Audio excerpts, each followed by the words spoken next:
So out there in YouTubers and YouTuber land, this is going to kind of be a short. Somebody asked me about why and how I use the taper, so I'm going to try to show it the best I can on these.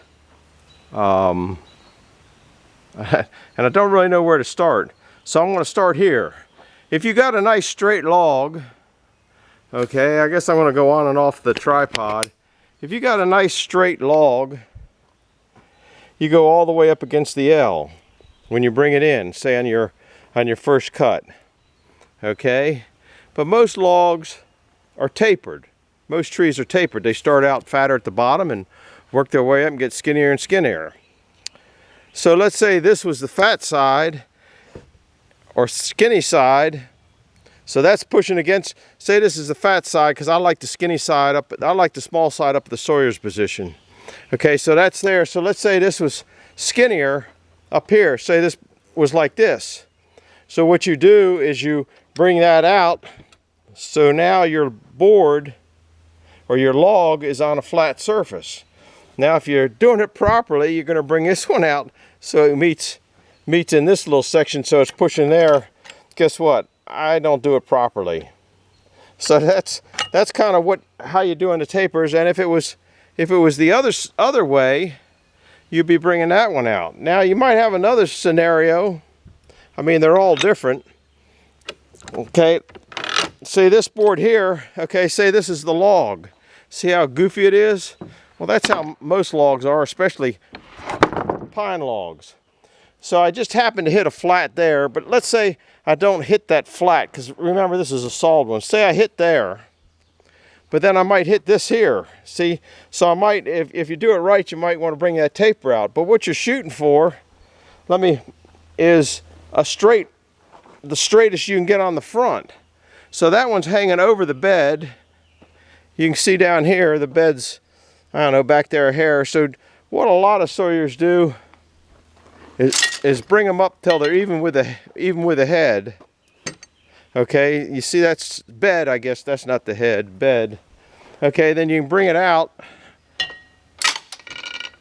Okay, then you bring this one here, just pull it out by hand. Okay, and that's what you're going to set your taper at then. Okay, like that. That's what you should if you're doing it right. Most people don't. Once they have a flat, you know, they're just going to take and go whammo down, and that's got it.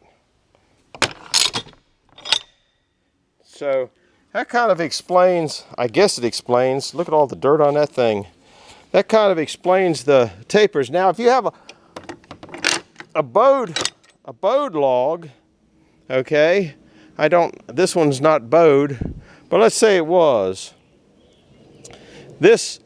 Most people like to have the banana laying down flat, okay, because you're going to have, it's going to go like this or like this or like this. My arm doesn't go that many directions, guys, but you're catching what I'm saying. So what you want to do is lay your bend down so the bend goes in here and hits this bed here, and then the bed goes in, then the other part in bend hits there, okay, and then you set your medium taper out to take up the bow in the log. And what you're going to do is you're going to be cutting that high spot. You're going to be cutting that high spot off the bow.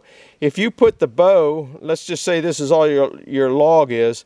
If you put that bow inside, the board can do this. But if you have the high spot there on this one and the high spot on that one down there, it can't do the rocking like this.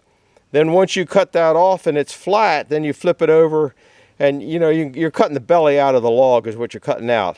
Then the next time you're going to flip it over and you're going to cut what a lot of people call ironing boards out. So you're going to get a piece at the front and a piece at the back till you get the two ironing boards out. They look like ironing boards when you take them off.